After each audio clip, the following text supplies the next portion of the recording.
Hello दोस्तों, कैसे हैं आप सब। एक बार फिर से आप सबका स्वागत करता हूं आपके अपने चैनल यूरोपीडिया हिंदी पर। आज जिस देश के बारे में हम आपको बताने जा रहे हैं उसे अफ्रीका का सबसे छोटा देश माना जाता है, लेकिन एक समय में ये जर्मनी का हिस्सा हुआ करता था। हालांकि यहाँ लोग काफी ज्यादा हैं। दुनिया इस देश को लैंड ऑफ माउंटेन्स के नाम से भी जानती है। साफ सफाई के मामले में यह देश काफी स्ट्रिक्ट है, जिस वजह से प्लास्टिक इस देश में पूरी तरह से बैन है। पूरी दुनिया में सबसे ज्यादा महिला सांसद इसी देश में है और यहाँ मेडिकल सुविधाएं ड्रोन्स के जरिए लोगों तक पहुँचाई जाती है। इस देश में हर महीने कार फ्री डे मनाया जाता है। देश की इकॉनमी एग्रीकल्चर पर सबसे ज्यादा निर्भर है, जबकि यहाँ की कॉफी पूरी दुनिया में सबसे बेहतरीन मानी जाती है।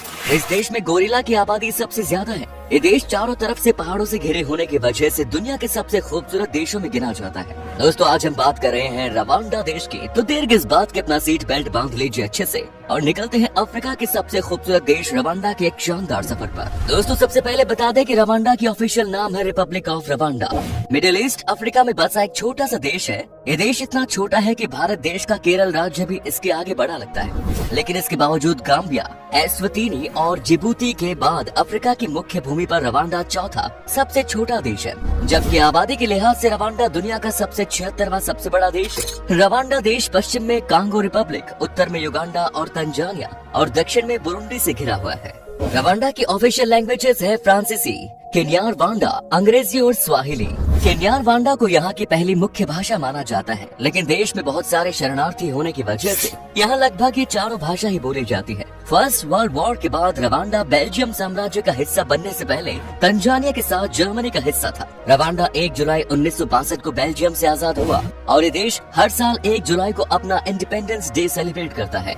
रवांडा देश की राजधानी है किगाली शहर। किगाली शहर रवांडा की राजधानी होने के साथ साथ यहाँ का सबसे बड़ा शहर भी है। रवांडा की राजधानी को हिलीवुड भी कहा जाता है। किगाली को यह नाम इसलिए मिला है क्योंकि यहाँ की फिल्म इंडस्ट्री पूरे अफ्रीका की सबसे बड़ी फिल्म इंडस्ट्री मानी जाती है। यहाँ हर साल जुलाई के महीने में फिल्म फेस्टिवल का आयोजन भी होता है। किगाली में हर साल आयोजित होने वाला इस फिल्म फेस्टिवल को देश के मेन इवेंट्स में गिना जाता है। किगाली को दुनिया का तीसरा सबसे एनवायरमेंट फ्रेंडली डेस्टिनेशन माना जाता है। इतना ही नहीं, किगाली को अफ्रीका का सबसे साफ शहर माना जाता है। यहाँ प्लास्टिक पूरी तरह से बैन है। पूरे शहर में आप कूड़े का कचरा ढूंढने निकले तो आपको शायद ही कूड़ा देखने को मिले।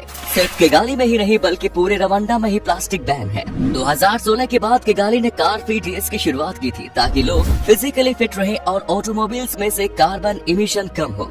इस शहर में महीने के पहले और तीसरे संडे कार चलाने की इजाजत नहीं होती। सिर्फ संडे ही नहीं, रवांडा में हर महीने का आखिरी सैटरडे एक कम्युनिटी डे के तौर पर मनाया जाता है। महीने के आखिरी शनिवार को लोग सुबह 8 बजे से लेकर रात को 11 बजे तक सिर्फ कम्युनिटी वर्क ही करते हैं, जिसे कहा जाता है उमुगांडा, जिसके तहत पूरे देश में लोग सड़कों की सफाई, स्कूल बनाने, घास काटने जैसे कामों में हिस्सा लेते हैं। इस प्रथा के पीछे का विचार न सिर्फ सब कुछ साफ सुथरा रखना है, बल्कि यहाँ के लोगों का मानना है कि इससे रवांडा देश के लोग एकजुट रहते हैं और एक दूसरे की मदद करने के लिए भी हमेशा तैयार रहते हैं। दोस्तों, रवांडा की इकॉनमी ज्यादातर एग्रीकल्चर से ही चलती है। देश के 89% परिवार छोटे पैमाने पर खेती करते हैं। हालांकि यहाँ के लोगों के लिए खेती करना इतना भी आसान नहीं रहता, क्योंकि रवांडा में कब बारिश हो जाए और कब सूखा पड़ जाए ये कोई नहीं जानता।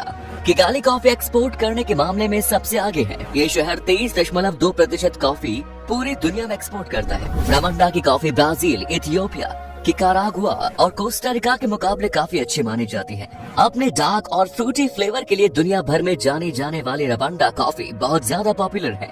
दोस्तों, आप जब भी रवांडा जाए तो यहाँ की कॉफी टेस्ट करना बिल्कुल न भूलें। कृषि के साथ रवांडा का संस्कृति और यहाँ के लोग सबसे अलग होते हैं। यहाँ की खूबसूरती का कोई जवाब नहीं। ये पूरा देश पहाड़ी इलाकों से घिरा हुआ है। आपको जानकर यकीन नहीं होगा कि रवांडा सी लेवल से 1000 मीटर ऊपर बसा हुआ है। हिलीवुड के अलावा इस देश को लैंड ऑफ 1000 हिल्स के नाम से भी जाना जाता है। जाहिर सी बात है कि पहाड़ी इलाके ज्यादा होने की वजह से यहाँ जानवरों की कई ऐसी प्रजातियां भी पाई जाती होंगी जो दुनिया में कहीं और देखने को नहीं मिलती। माउंटेन्स गोरिल्ला उनमें से एक है। रवांडा में माउंटेन्स गोरिल्ला की 60% तक आबादी रहती है। ये गोरिल्ला यहाँ के विरुंगा मासिफ में रहते हैं। यहाँ की सरकार इन गोरिल्ला का खास तौर पर ध्यान रखती है। अगर टूरिस्ट इन गोरिल्ला को देखने के लिए आते भी हैं तो सिर्फ 100 लोगों को ही एक दिन में इस नेशनल पार्क में एंट्री मिलती है, क्योंकि रवांडा की सरकार इन माउंटेन्स गोरिल्ला को अपने देश की शान मानती है। अब आप सोच रहे होंगे कि ये गोरिल्ला ही रवांडा के नेशनल एनिमल माने जाते होंगे, लेकिन ऐसा नहीं है। रवांडा का नेशनल एनिमल है तेंदुआ। माउंटेन्स गोरिल्ला के बाद रवांडा में तेंदुओं को काफी ज्यादा पसंद किया जाता है। रवांडा की नेशनल बर्ड है शुभिल। शुभिल पक्षी दिखने में बहुत अजीब होता है। इस पक्षी की चोंच जूते की तरह दिखती है, इसलिए इसका नाम शुभिल रखा गया है। कई देशों में इस बर्ड को सारस भी कहा जाता है। ये पक्षी इसलिए भी खास माना जाता है क्योंकि इसकी लंबाई 5 फुट 4 इंच तक की होती है। साथ ही इसकी चोंच 9 इंच लंबी और 4 इंच चौड़ी होती है। दोस्तों, रवांडा में सबसे ज्यादा ईसाई धर्म के लोग रहते हैं और इसी धर्म को यहाँ सबसे ज्यादा पूजा भी जाता है। रवांडा का अपना खुद का एक कल्चर है। कैथोलिक धर्म ज्यादा होने की वजह से यहाँ इसी धर्म के त्योहार सबसे ज्यादा सेलिब्रेट किए जाते हैं। इसके अलावा म्यूजिक और ट्रेडिशनल डांस यहाँ की संस्कृति का सबसे बड़ा हिस्सा है। यहाँ लोग अपनी संस्कृति को अपनी सबसे बड़ी पहचान मानते हैं। इसके साथ ही रवांडा के लगभग 4.6% निवासी मुस्लिम हैं और सुन्नी मुसलमान लोगों की संख्या देश में सबसे ज्यादा है। लेकिन रवांडा में 2 जातियां ऐसी भी रहती हैं, जिनके कारण 1994 में ऐसा कम्युनल वायलेंस हुआ था जिससे आज तक ये देश उभर नहीं पाया। इन जातियों को कहा जाता है हुतूस और तुत्सी। रवांडा की आबादी ज्यादातर हुतूस और तुत्सी से बनी है और इन्हीं जनजातियों के बीच हुआ इस नरसंहार को रवांडा नरसंहार के रूप में जाना जाता है। कुछ रिपोर्ट्स की माने तो 100 दिनों तक चले इस नरसंहार में लगभग 8 लाख लोगों का कत्लेआम किया गया था। बड़ी बात ये थी कि इस घटना को अंजाम देने वाले कोई बाहरी नहीं बल्कि उनके ही देश के लोग थे।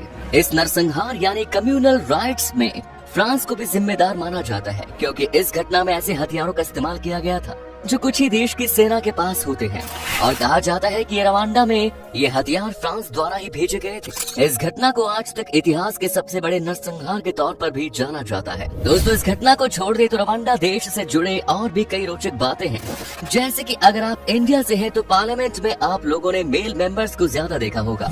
सिर्फ भारत ही नहीं बल्कि दुनिया के कई दूसरे देशों के पार्लियामेंट में मेल सांसदों की संख्या काफी ज्यादा है, लेकिन रवांडा में ऐसा कुछ नहीं है। यहाँ के महिला सांसदों की संख्या पुरुषों से ज्यादा है। जी हाँ, यहाँ की संसद में 60% से भी ज्यादा महिलाएं हैं। रवांडा दुनिया का पहला ऐसा देश है जहाँ इतनी ज्यादा महिला सांसद हैं।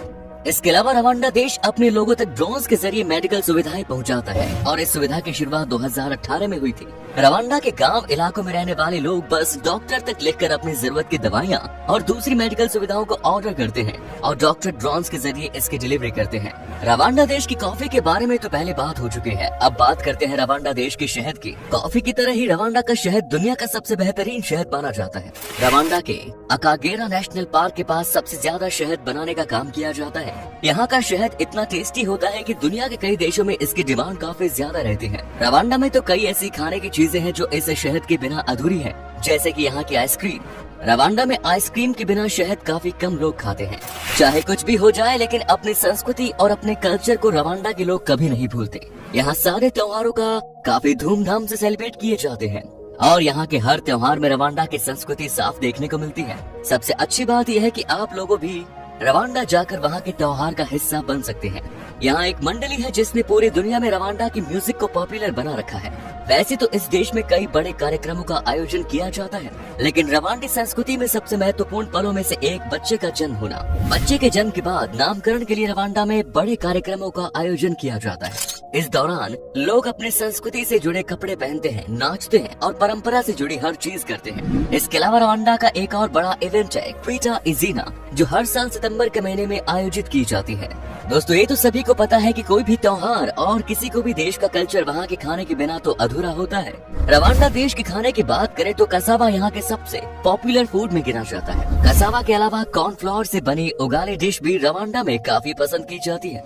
अगर आप रवांडा घूमने जाएं तो इन सभी डिशेस को जरूर ट्राई करें। रवांडा की राजधानी कगाली के ज्यादातर होटल्स में इंडियन और चाइनीज फूड मिलता है। रवांडा के लोग और वागवा ड्रिंक को काफी ज्यादा पसंद करते हैं। ये ड्रिंक यहाँ की परंपरा से जुड़ी है। घर आए मेहमानों को भी रवांडा के लोग यही ड्रिंक सबसे ज्यादा ऑफर करते हैं और वागवा के अलावा रवांडा के लोग बियर पीने के भी काफी ज्यादा शौकीन हैं। अफ्रीकन देशों में रवांडा सबसे सुरक्षित देश है। यहाँ के सेफ्टी इस देश का सबसे बड़ा मोटो है, तभी रवांडा को दुनिया के सबसे सेफेस्ट कंट्रीज में गिना जाता है। जी हाँ दोस्तों, सही सुना आपने। वर्ल्ड इकोनॉमिक फोरम के आंकड़ों के मुताबिक रवांडा को दुनिया की 9वीं सबसे सेफेस्ट कंट्री माना जाता है। रवांडा के जितने सुरक्षित देश तो न्यूजीलैंड और ऑस्ट्रेलिया भी नहीं है। यहाँ के लोग सबसे शांत स्वभाव के माने जाते हैं। दोस्तों, रवांडा में करने के लिए काफी कुछ है। आप यहाँ के नेशनल पार्क्स का आनंद ले सकते हैं, यहाँ के कल्चर का हिस्सा बन सकते हैं। रवांडा में टूरिज्म लगातार बढ़ रहा है। न्यूयॉर्क टाइम्स और CNN ट्रैवल जैसे प्रमुख आउटलेट के रूप में मान चुके हैं। सबसे अच्छी बात यह है कि रवांडा जाने पर टूरिस्ट को अपने देश की फीलिंग आती है, तभी तो रवांडा को माना जाता है टूरिस्ट की पहली पसंद। चलिए अब बात करते हैं यहाँ के वीजा प्रोसेस की। रवांडा में घूमने के लिए आपको कितने पैसे खर्च करने पड़ेंगे?